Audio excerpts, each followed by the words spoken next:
네, 오늘 하나님 말씀은 히브리서 9장입니다. 히브리서 9장 27절, 28절입니다.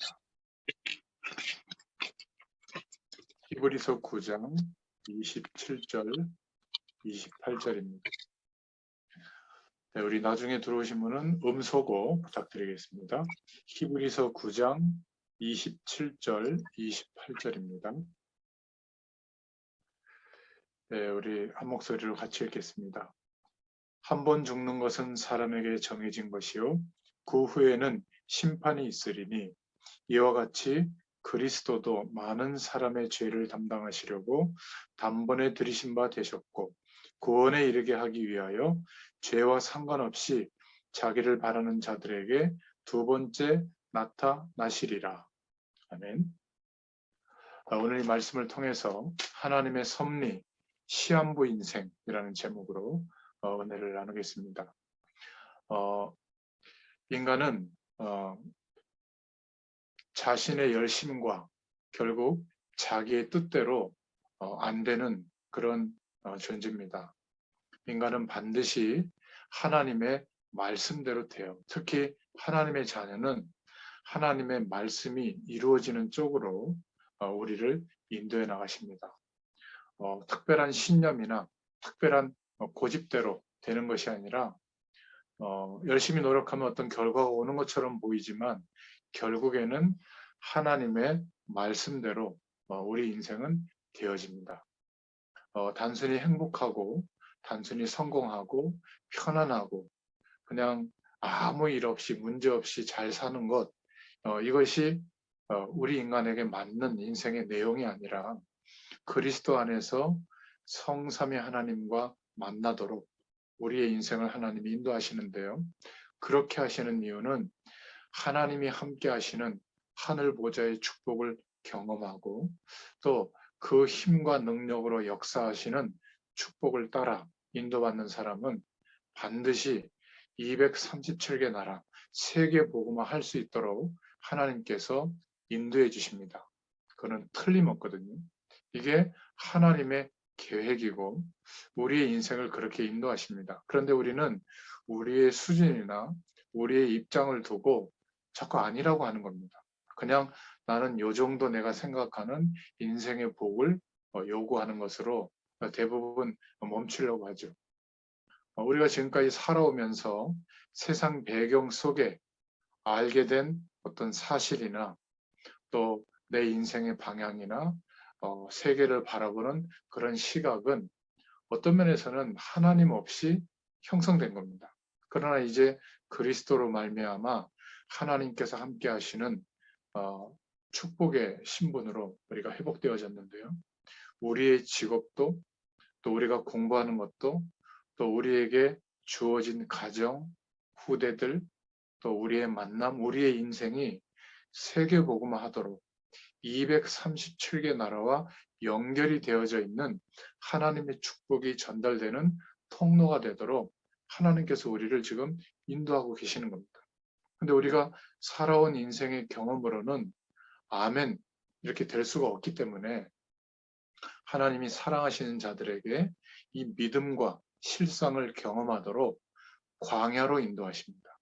그래서 그 광야는 어려운 순간을 지난다 이런 의미보다는 세상의 배경으로 대단히 성공하고 노력해서 큰 업적을 이루고 그 힘과 배경으로 하나님의 일을 하는 이런 세상에서 가진 생각을 내려놓도록 성삼위 하나님의 축복을 알고 그 힘의 위력을 경험한 사람은 세상에서 어마어마한 것들을 우리가 기대하고 꿈꿨던 그것이 별것 아니라는 것을 알게 됩니다.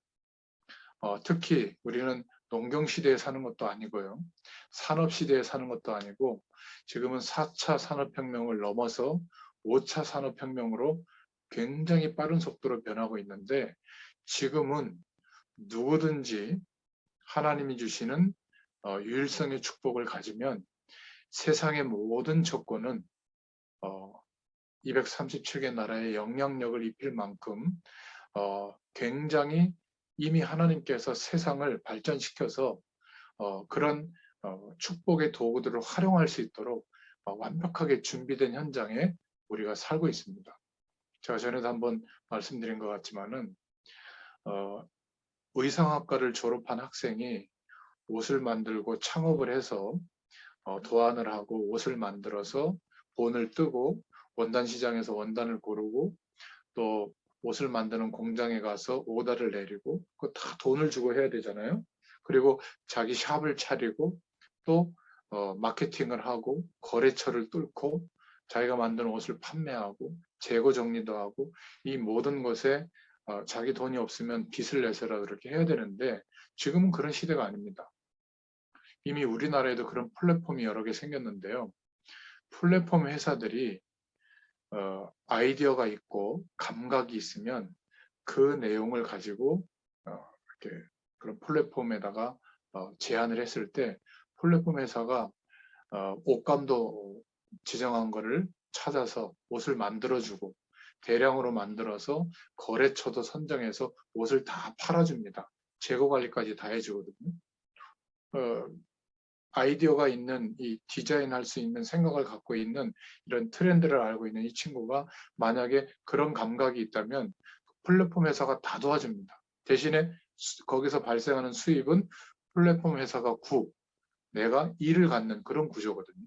근데 본인이 빚을 내서 창업해가지고 그 판매까지 다 하려면 못합니다. 그러니까 엄두가 안 나서 그런 사업이 만들어지지 않았는데 지금은 아예 회사를 차릴 필요 없이 회사는 거기서 다 해주고요. 그렇게 창의적인 아이디어만 있으면 되는 그런 구조가 많이 만들어지고 있거든요. 모든 분야에서 이렇게 바뀌고 있습니다. 고등학교 여학생이 그런 아이디어와 트렌드를 좀 빨리 맞춰서 디자인해서 옷을 런칭을 했는데 뭐 자기 돈은 한 푼이 없죠. 근데 5억씩 법니다. 그러니까 웬만한 큰 의류업체나 그런 회사의 디자이너들을 고용해서 거기서 모든 공장을 가지고 움직이는 이제 그런 구조는 좀 옛날 구조인 거예요. 그러니까 이 플랫폼 회사들이 다국적 기업의 전 세계 유통망까지 손을 대고 있다면 전 세계에다 팔 수 있는 겁니다. 예전에는 이게 하나님의 말씀과 동떨어 있는 게 아니라 현장이 이렇게 바뀌고 있다는 것은 겁낼 게 아니라 이제 하나님과 함께하는 축복을 누리면서 우리의 작은 현실 속에 하나님의 유일성의 응답이 오면 세계 복음화 할 만큼 하나님께서 축복할 수 있는 준비를 우리가 대단한 노력을 기울이지 않더라도 다 준비해 놓은 거예요. 하나님이 그렇게 우리를 인도하십니다. 예전에는 KBS, SBS, MBC 방송국에서 드라마 시간을 편성해 놓고 드라마를 제작하는 업체에다가 감독이나 PD나 작가들에게 아주 갑의 위치에서 돈도 얼마 안 주면서 드라마 제작해라. 이러면 어떻게든지 그 시간을 뚫고 들어가서 황금 시간대에 드라마를 만들어서 올리려고 했잖아요. 그래봐야 시청률이 안 나오면 다 망하는 구조였거든요. 그러니까 방송국에서도 드라마를 100억 정도 투자해서 만든다. 이런 모험을 하는 겁니다. 방송국이 위태위태할 정도니까. 근데 지금은요, 시대가 어떻게 바뀌었냐면 전 세계의 플랫폼을 중심으로 드라마들을 자막을 넣고 음성 변환을 해서 전 세계에 볼 수 있도록 중계를 해주는 넷플릭스라든지 디즈니라든지 또 왓챠라든지 이런 플랫폼 기업들이 생겨가지고 전 세계 특히 한류 드라마가 인기가 많아요. 중국 시장, 동남아 시장 이렇게 아시아권의 인구가 전 세계에서 제일 많거든요. 그러니까 회원제로 모집을 해가지고 거기에서 얼마든지 드라마를 볼 수 있게 하기 때문에 우리나라에서 아무리 히트를 쳐도 드라마가 1000만이 넘게 시청을 한다. 이게 불가능한데 우리나라에서 그냥 100만 명 정도만 봐도 10개 나라에서 100만 명 정도씩 보게 하면 1000만 명 쉽게 확보를 하는 겁니다. 그리고 예전에는 1000만 영화가 어려웠지만은 지금은 1000만 영화가 쉬워지는 그런 구조 속에 있거든요. 그러니까 그 모든 플랫폼 업체들이 뛰어난 아이디어와 기획력을 가진 PD나 작가에게 제작사에게 돈을 보따리로 쏟아주는 겁니다. 예전에 방송국에서는 편집도 하고 가위질도 하고 그랬는데 이런 플랫폼 회사들은 돈을 제공해 주고는 그냥 판권만 계약하는 거거든요. 그러니까 너무 가난했던 PD나 감독이나 작가들이 완전히 대박이 난 거예요. 창조적인 생각과 기획력만 있으면 이제는 얼마든지 드라마를 만들어서 굳이 KBS, MBC, SBS에다가 안 올려도 전 세계 팬들에게 드라마를 볼 수 있는 플랫폼 기업체들이 그걸 다 해주기 때문에 조금 안 좋게 보면 그런 몇 개 기업이 전 세계 드라마를 장악할 수도 있는 그런 구조이긴 하지만 어쨌든 전문인들에게는 굉장히 중요한 길이 열리게 된 거죠. 그러니까 지금은 초등학생인가요? 지금 유치원생인가? 모르겠는데 제가 예전에 한번 유튜브에서 본 적이 있는데 전 세계에서 유튜브 1, 2위 하는 사람이 우리나라 초등학생인가 유치원생인가 여자아이예요. 장난감을 갖고 노는 거를 찍어가지고 영상을 올리거든요. 부모님들이. 지금은 기업화가 됐는데 그 아이가 유튜브 영상을 올려서 전 세계 조회수가 1, 2위를 다투거든요. 근데 거기에 광고주들이 붙어서 광고 수입이 MBC 방송국보다 많대요. 그런 시대가 된 겁니다. 그러니까 예전에는 공부 열심히 해서 막 어떤 직업에 들어가서 대단하게 성공해서 막 대기업을 이루고 이런 것만이 세계보고만은 꿈을 꾸는데 지금은 그렇지 않은 겁니다. 그것은 너무나 하나님이 빠르게 준비를 해 놓으셨기 때문에 정말 우리가 신경 써야 될 것은 지금 우리가 가정이 힘들고 부부간의 대화가 안 되고 몸도 아프고 경제적 여력도 없고 그건 그대로 인정하시고요. 겨우 힘들어서 숨만 쉬고 있는 나를 발견했을 때 그때 정말 성공되고 행복하고 이런 것 때문이 아니라 하나님의 말씀을 약속으로 정말 믿어보는 그런 순간이 오거든요. 그때 성삼위 하나님과 만나게 됩니다. 그러면서 그리스도로 말미암아 회복되어진 축복의 인생이 어떤 인생인지를 알게 되는 것이죠. 그래서 인간은 반드시 죽게 되어져 있고 심판을 받게 되어져 있는데 왜 그렇게 됐죠? 창세기 3장에 하나님을 떠난 죄와 한 몸이 되어져서 스스로 존재할 수 없는데 스스로 노력하는 인생관을 가지고 살게 된 그때부터 인간에게는 고통과 불행이 끊이지 않는 거죠. 이 땅에서 아무리 수고해도 내가 수고해서 얻은 그 결과 때문에 더 큰 하나님을 만나지 못하는 저주를 받게 되는. 그러니까 육신의 삶이 끝나면 그 흙으로 돌아가는 그런 인생을 살고 있는 겁니다. 그래서 기억하셔야 됩니다. 인간은 노력해서 내 뜻대로 결론이 오는 인생이 아니라 반드시 말씀대로 우리의 인생이 살아가게 돼 있어요. 하나님의 말씀이 말하고 있는 예수님이 하신 그리스도의 일, 하나님의 약속을 믿는 믿음이 회복되지 못하면 성삼위 하나님과 함께하는 축복을 모를 가능성이 많습니다. 그냥 교회 다닌다고 해서 그냥 예수님, 하나님, 성령님, 뭐 복음 이런 단어를 안다고 해서 정말 성삼위 하나님과 우리가 만나고 하늘 보좌의 축복으로 역사하시는 그 은혜 속에 이제 우리의 모든 인생의 삶이 목적이 바뀌고 이유가 바뀌는 인생이 되는 것은 사실은 종이 한 장 차이입니다. 믿음의 차이거든요. 내가 부자 될 것, 성공할 것, 잘 될 것, 문제를 해결받을 것 그런 것을 믿는 것도 믿음이지만 하나님이 말씀으로 약속하신 언약, 하나님의 말씀, 복음을 믿는 믿음이 회복되어야 될 줄로 믿습니다. 그러면 우리가 그리스도로 말미암아 회복되어진 생명은 영원하지만 이제 육신을 입고 살아가는 우리의 인생은 시한부 인생을 살고 있다는 것을 인정하게 될 겁니다.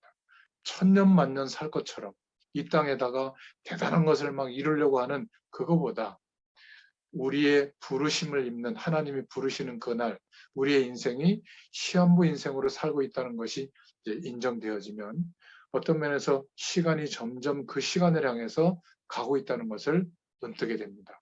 그렇다면 나는 오늘 무엇을 위해서 살아야 될 것인가? 이 부분에 분명한 하나님의 방향과 인도하심이 보여지게 될 줄로 믿습니다. 그래서 조금 먼저 기도 제목부터 드린다면 우리 랩런트들은 지금 큰 응답을 받으려고 하는 것보다 뭔가 우리 후대들은 준비를 좀 착실하게 잘 하는 것 이것이 제일 좋은 응답입니다. 공부를 열심히 하고 사회적인 어떤 능력과 그런 스펙을 쌓는 거, 이것도 뭐 필요하지만 진짜 중요한 것은 뭐냐면 렘넌트 시절에 우리 후대들이 하나님과 함께하는 축복을 경험하는 것. 예수 그리스도를 믿는 믿음이 가장 중요한 모든 하나님의 역사심의 시작이라는 것. 이것을 경험하는 준비를 하는 것이 가장 좋은 응답입니다. 그리고 두 번째로 청년들은 이미 현장 속에, 세상 속에 이제 인생이 시작되기 때문에 청년들은 현장을 살리는 선교사로 쓸 수 있어야 됩니다. 세상의 시스템 속에 동화되어져서 눈치 보고 사는 게 아니라 거기서 얻어지는 수입을 가지고 생계를 위해서, 생존을 위해서 사는 정도가 아니라 하나님 없는 상식의 영역을 하나님이 함께 하시는 축복의 영역으로 바꾸는, 현장을 바꾸는 선교사로 출발해야 됩니다. 근데 그걸 우리 힘으로 할 수 없죠. 그래서 반드시 특히 청년들은 영적인 힘이 필요합니다. 그래서 청년들에게 영적인 힘을 약속해 주셨어요. 자, 그러면 세 번째로 중직자들은 어떤 인생을 살아야죠? 내가 이제 이 정도 나이가 됐고 애들도 다 키웠으니까 어디 꽃 잘 피고 경치 좋은데 등산이나 다니고 또 여행이나 다니고 맛집에 다니면서 하하하호호하고 지내는 거, 그거는요 집에 기르는 반려견하고 다른 특별한 수준이 아닙니다. 그냥 본능대로 사는 거거든요. 물론 그런 여유도 필요하지만은 우리 중직자분들은 다음 세대를 준비하는 일에 우리의 남겨진 인생의 방향을 맞출 수 있기를 바랍니다. 차세대를 놓고 기도하는 사람이어야 될 줄로 믿습니다.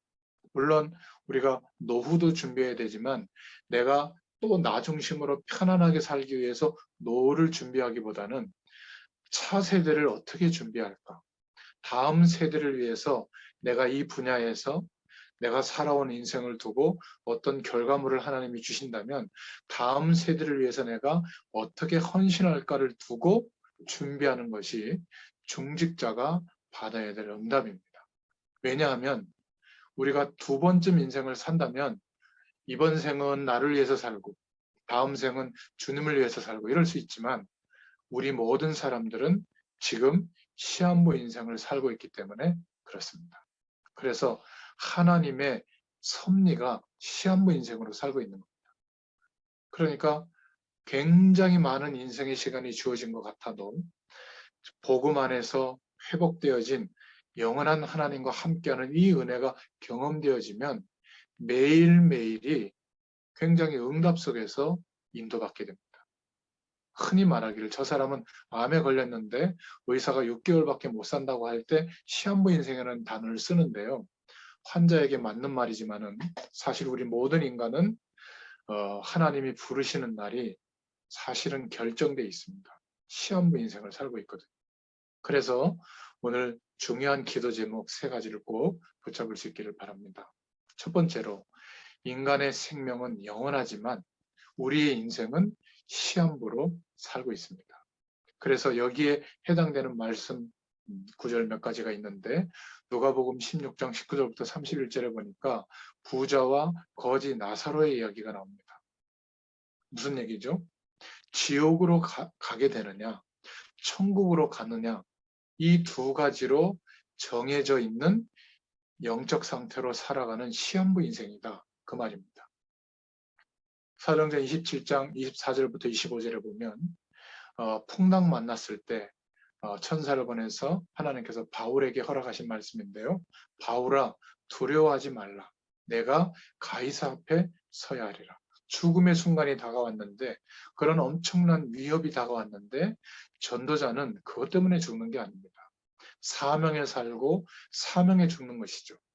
우리가 이 땅을 사는 이유가 하나님이 나의 인생 속에 개입하셔서 허락하신 하나님의 계획과 뜻이 내 중심에서 맞다라고 인정되어지고 고백되어진 복음 전할 이유가 있다면 우리가 이 땅에 있는 것이고 그 사명이 이제 없다면 하나님 부르시는 거겠죠.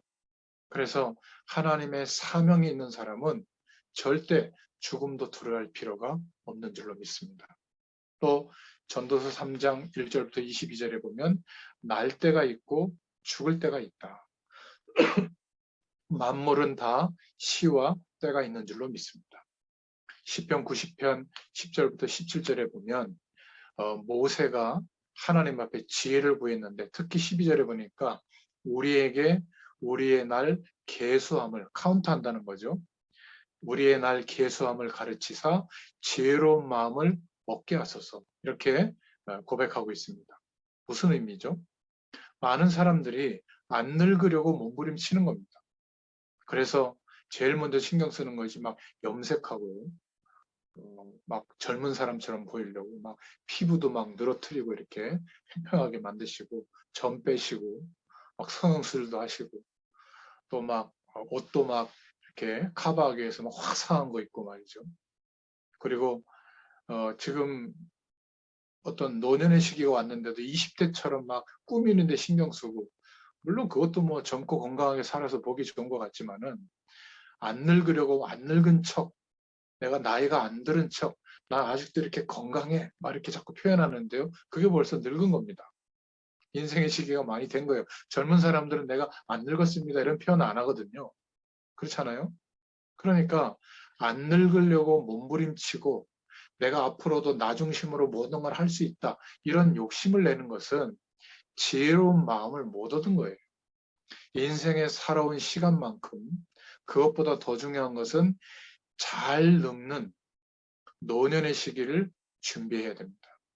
아까 중직자에게 드렸던 메시지처럼 차세대를 준비하는, 차세대를 놓고 기도하는, 그들을 키우고 일으키는 그 마음으로 내가 좀 한편에 물러서는 것을 기쁨으로 여기고 그들이 앞장서서 할 수 있도록 이렇게 배경이 되어주고 도와주는 것이 중요하죠. 나이가 많이 들었는데도 모든 것을 나 중심으로 한다면 결국 주변 사람들은 다 아는데 본인만 동기에 잡혀서 모르게 되는 거죠. 시대하고 안 맞습니다. 그래서 모세는 그런 지혜를 하나님께 달라고 기도한 겁니다. 나의 날, 남은 날을 계수하는 지혜를 달라. 지금 내가 몇 살인가? 앞으로 내가 남겨진 시기가 어느 정도 될 텐데 그때 정말 중요한 무엇을 해야 될 것인가? 이것을 아는 지혜를 달라고 하는 겁니다. 만약 이 지혜를 가진 사람이 하나님이 주신 기도 제목을 완성해서 그 기도를 집중한다면 하나님 그 기도에 역사해 주실 거예요. 여러분들 그 은혜를 좀 생각하시고 누리시는 축복이 있기를 축원드립니다. 저도 막 청년 시절에 꿈꿨던 그런 꿈을 지금도 꿀 수도 있겠지만은 저희 나이가 많은 것도 아닙니다. 아직 젊다고 생각하는 그런 입장에 있는데요. 그러나 아이들도 커가고 있고 제가 55세의 나이에 이제는 어떤 생각을 해야 될 것인가 또 어떤 것은 좀 이제 다음 세대에 넘겨주고 정말 나에게 원하시는 것이 무엇일까 중요한 방향들을 두고 어떻게 인도받아야 될까 그것을 생각하고 기도하고 있거든요. 성령께서 우리를 인도하실 줄로 믿습니다. 여러분들에게도 동일한 하나님의 축복이 있기를 축원드립니다. 히브리서 9장 27절에 보면 한 번 죽는 것은 사람에게 정한 것이다. 그래서 우리는 죽음을 두려워하는 사람이 아닙니다. 남겨진 그 시한부 인생을 통해서 우리는 무엇을 위해서 살아야 될지가 결정된 사람이라면 오늘 이제 이유가 있는 것이죠. 오늘 분명한 하나님의 역사하심을 누려야 될 이유가 있는 겁니다. 두 번째로 우리가 기억해야 될 것은 오늘 말씀해 보니까 더 중요한 것은 그 이후에 심판이 있으리니 이렇게 말씀하고 있죠. 그런데 하나님을 만나지 못한 불신자들의 심판은 멸망의 심판입니다. 그동안 살아왔던 모든 기준과 배경이 세상 배경이죠. 눈에 보이는 조건들, 그 배후의 역사는 거짓 왕, 영적으로 거짓 아비의 역할하고 있는 사단에게 속해서 살아왔기 때문에 본향으로 가게 되는 겁니다. 아비의 집으로. 영원한 영적인 감옥, 지옥으로 가게 되는 것이죠. 사단이 갇히는 그 감옥으로 함께 가는 겁니다. 거기에 대한 심판을 받는 것이죠. 하나님의 자녀인 우리는 어떤 심판을 받습니까? 복음을 위해서 살았기 때문에 예수 그리스도 안에서 이미 천국에 대한 배경이 보장되어 있기 때문에 아버지가 거하시는 집, 하나님께서 계시는 곳, 그 본향으로 우리가 가게 되어져 있는 것이죠. 그래서 우리는 멸망의 심판을 받는 것이 아니라 상급에 대한 심판이 있는 겁니다. 불신자들은 우리보다 인간성이 나쁘고 더 악하게 살아서 지옥 가는 게 아닙니다. 하나님을 안 믿고 세상 배경 속에서 눈에 보이지 않는 사실은 마귀를 섬겼기 때문에 할 수 없이 그 아비가 가는 집으로 가는 거죠. 우리는 훨씬 훌륭하고 착하게 살아서 천국 가는 게 아닙니다. 예수 그리스도를 믿는 믿음 안에서 하나님의 자녀가 되어졌기 때문에 하나님의 집, 그 본향으로 가는 거죠. 전에도 한번 말씀드렸지만은 어린 시절에 보면 애들이 밖에서 놀다가 어둑어둑해지면 집으로 가죠.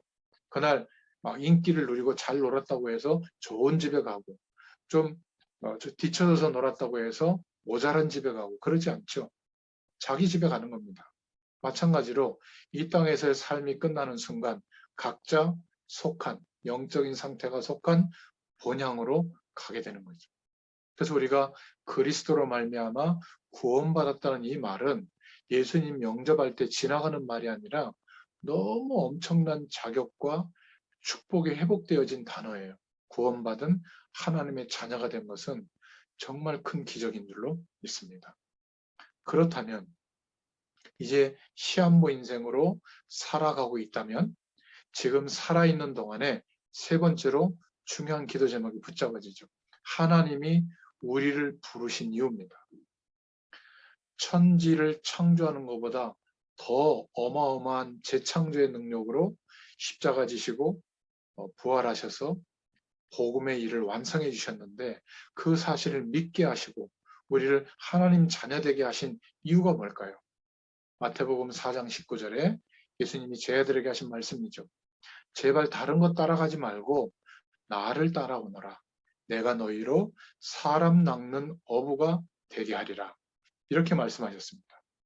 우리를 사람 낚는 어부가 되도록 갈 길을 몰라 방황하고 정말 재앙 가운데 신음하고 있는 사람들에게 우리로 하여금 이 하나님과 함께하는 축복을 전달하는 답을 가진 자로 하나님이 우리를 불러주신 겁니다.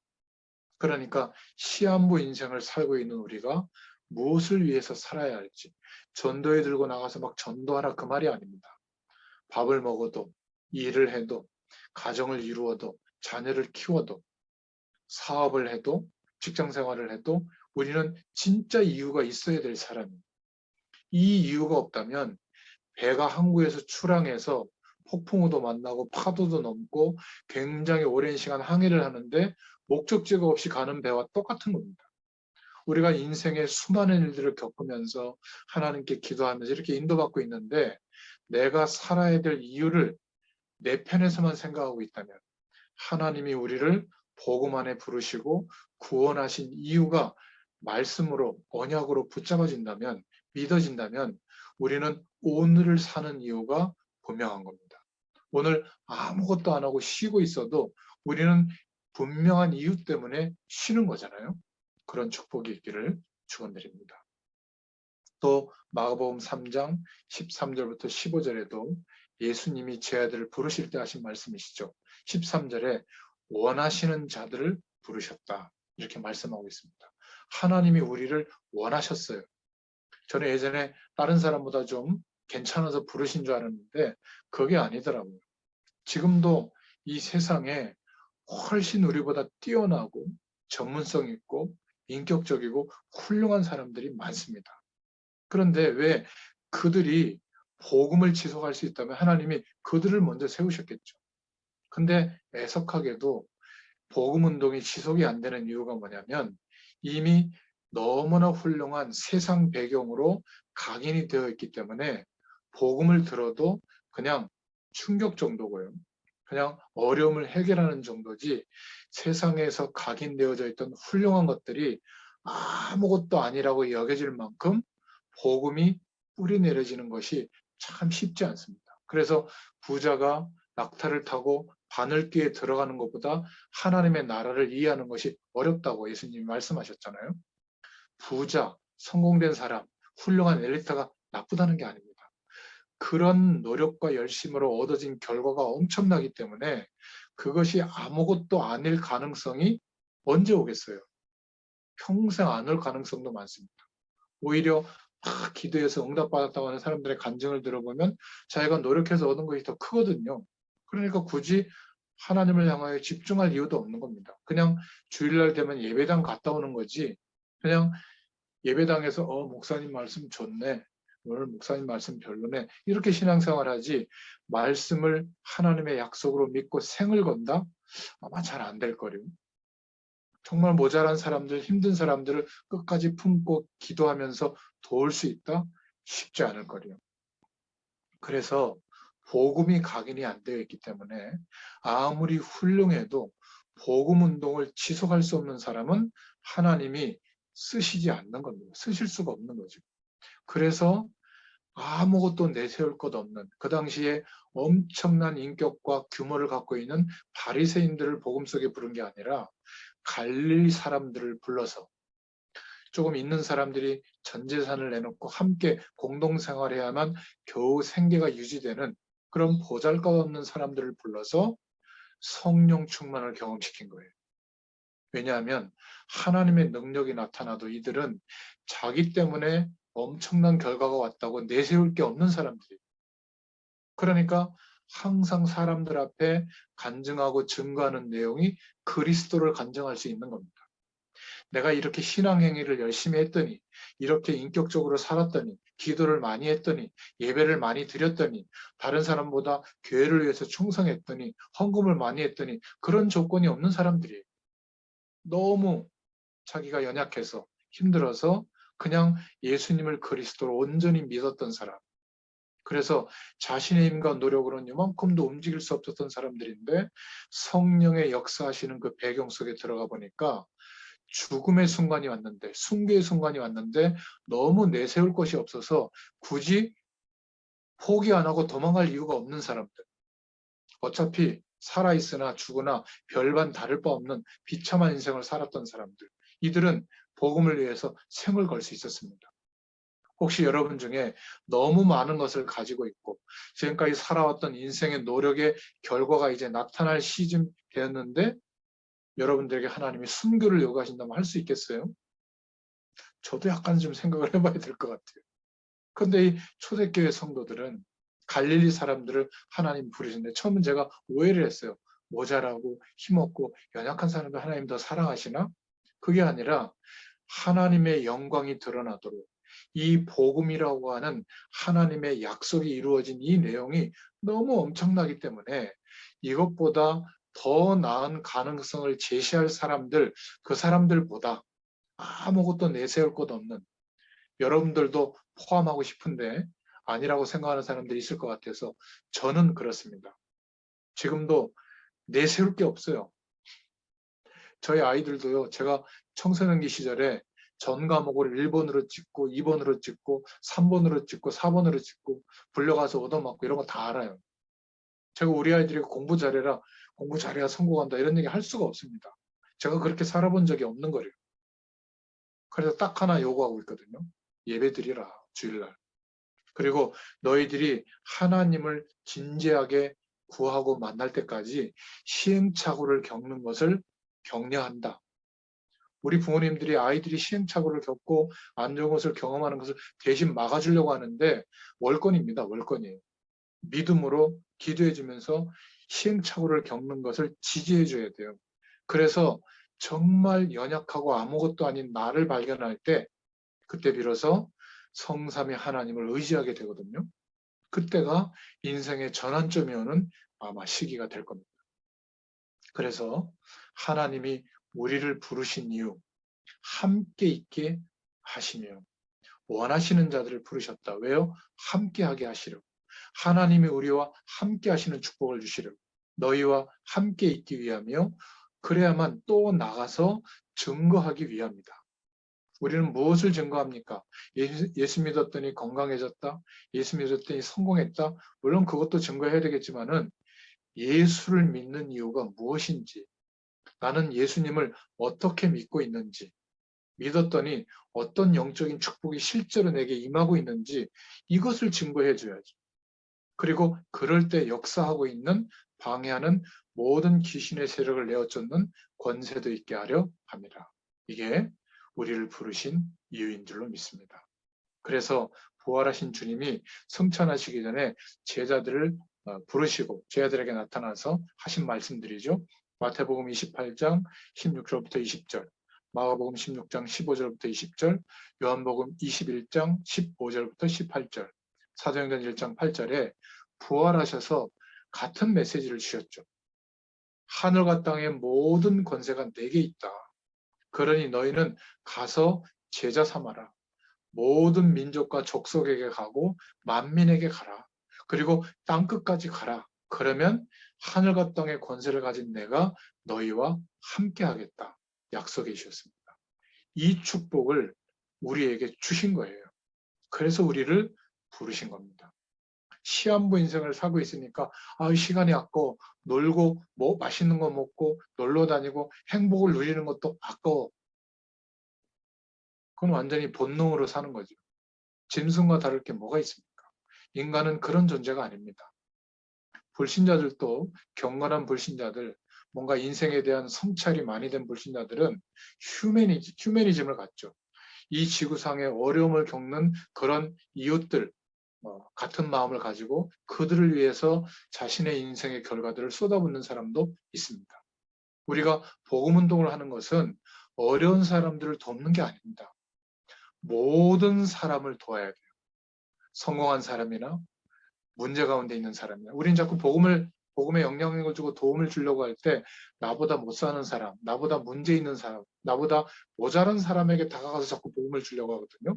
물론 그래야 되지만 우리가 살고 만나는 사람들 중에 사장님, 회장님, 선생님, 우리보다 월등히 높은 위치에 있는 분들에게도 겸손히 섬기면서 그들이 가장 원하는 인생에 대한 답을 우리를 통해서 하나님은 전달해 주기를 원하시는 겁니다. 그런 권세를 우리에게 주신 줄로 믿습니다. 자, 그러면 결론적으로 우리에게 제일 좋은 응답이 무엇일까요? 그 응답은 하나님이 우리에게 복음을 주신 겁니다. 바로 우리를 위해서 죽으시고 부활하심으로 하나님 만나는 길을 열어주셨고 모든 죄와 저주에서 해방되게 해주셨고 어떤 사단의 권세도 우리를 이기지 못하도록 사단을 꺾을 권세를 우리에게 회복시켜 주신 겁니다. 복음은 바로 예수님이 하신 그리스도의 일을 믿는 것이죠. 그 복음의 내용을 믿음으로 드디어 성부, 성자, 성령, 성삼위 하나님의 비밀을 알게 우리를 축복하신 겁니다. 그 비밀한 은혜 속에 이제는 임마누엘 하나님이 우리와 함께 하시는 축복을 경험시켜 주시는 거예요.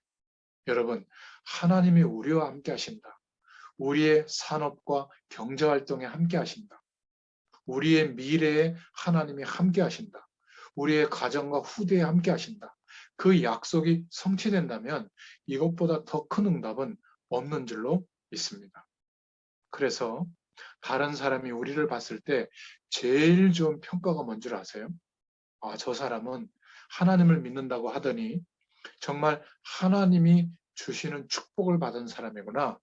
이렇게 평가를 받는 것이 믿는 우리에게 제일 좋은 평가죠. 그래야 전도의 문이 열립니다. 물론 저 사람 참 똑똑하다. 저 사람 참 훌륭하다. 저 사람 대단하다. 이런 평가가 나쁜 건 아니지만 그러나 그런 것으로 그 사람을 보는 모든 사람들을 구원할 수는 없는 겁니다. 그래서 성경에 보면 바로 왕이 요셉을 보고 뭐라고 얘기했죠? 하나님이 너와 함께 계시는구나. 이렇게 보게 된 겁니다. 세상의 배경밖에 모르는 보디발도 자기 집에 있는 노예 요셉을 보면서 하나님이 범사에 형통케 하는구나. 범사가 하나님이 너와 함께 하시는구나. 이렇게 보여졌죠. 심지어 귀신 들려있던 사울 왕이 다윗을 보고 뭐라고 얘기했죠? 하나님이 너와 함께 하시는구나. 이랬습니다. 이것보다 더 큰 축복은 없는 줄로 믿습니다. 이런 은혜가 저 여러분에게 매일매일 경험되고 드러나도록 역사해 주시기를 축원드립니다. 어떤 일을 당해도 하나님은 눈에 보이지 않게 완벽하게 성령으로 역사하셔서 우리를 지켜주십니다. 기억하세요. 사람들은 어리석게도 세상 배경을 통해서 배후의 악한 영이 멸망시키고 있는데, 함께하고 있는데 그걸 모르고 있는 겁니다. 오히려 후대들을 그 세상 배경으로 막 낭떠러지 밑으로 막 몰아넣는 거죠. 그게 전부인 것처럼. 공부시키지 마라, 성공시키지 마라, 그 말이 아닙니다. 상식의 영역에서 일어나는 일은 노력할 때 노력하고 최선을 다할 때 최선을 다하면 되지만, 그게 우리 인생의 방향과 답이 된다면 한계 속으로 몰아넣는 거죠. 그리고 배후의 역사는 사단에게 장악되도록 몰아넣는 겁니다. 하나님의 자녀가 됐는데도, 하나님은 영이시니 성령으로 이렇게 함께 하시는데도 만약 모르고 있다면 눈에 보이는 조건을 따라서만 살게 되겠죠. 결국 우리가 사는 세상은 악령의 충만한 영향력과 성령의 충만한 영향력이 부딪히는 전쟁터예요. 그 속에 우리를 시한부 인생으로 부르신 줄로 믿습니다. 참 안타까운 것은 예수 믿는 사람들 중에 어떤 사람은 어느 정도 영적인 힘이 지금 다 없어지게 됐냐면 교회에 와도 되고 안 와도 될 정도로 살고 있는 겁니다. 이건 문제가 심각한 거죠. 어떤 사람은 그냥 교회 와서 예배 드리고 가는 그냥 형식인 겁니다. 예배가. 교인이니까 그냥 교회에 왔다 갔다 하는 식인 거죠. 이건 너무 억울한 일이에요. 저와 여러분은 주일날 예배당에 모여서 굉장히 영적인 힘을 얻는 축복의 날이 되어야 될 줄로 믿습니다. 하나님이 주신 힘과 말씀과 기도가 굉장히 쌓여가는 날이 되기를 축원드립니다. 흩어져서 여러분들의 삶의 현장에서 매일 예배자로 설 때마다 이 은혜와 감격이 회복되게 하실 줄 믿습니다. 특히 우리 렘넌트 기도 제목을 갖고 있는 우리 세대들은 정말 세상 배경으로 완전히 각인되지 않았거든요. 아직 하나님이 전부인 것을 경험하고 싶은 중심이 있을 겁니다. 여러분들의 인생은 그냥 우연히 복음 속에 들어온 게 아니라 237 나라를 살릴 쓰임받을 하나님의 계획 속에 부름받은 겁니다.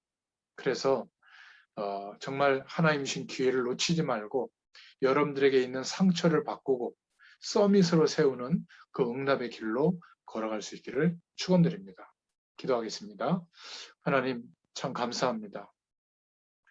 오늘 주의 말씀을 통해서 우리가 어떤 인생을 살게 되었는지, 또 어떤 하나님의 섭리 가운데 있는지 기도 제목을 허락해 주심을 감사합니다. 이 시간 흩어져 있는 모든 주의 백성들, 사명자들을 하나님의 성령으로 역사해 주시고 축복해 주시기를 소원합니다. 바로 오늘 마가다락방에 임한 주의 성령의 역사가 우리가 임한 곳에, 머물러 있는 곳에 선교지로 보여지는 모든 현장 가운데 하나님의 역사가 일어나게 하여 주시옵소서. 기도하는 시간에, 주님을 바라보는 시간에 헤롯 왕을 꺾은 주의 천사를 보내셔서 우리 주변에 역사하는 모든 흑암 세력들이 완전히 무너지도록 주님께서 역사하시는 시간이 되게 하실 줄 믿습니다. 감사드리며 예수 그리스도의 이름으로 간절히 축복하고 기도하옵나이다. 아멘.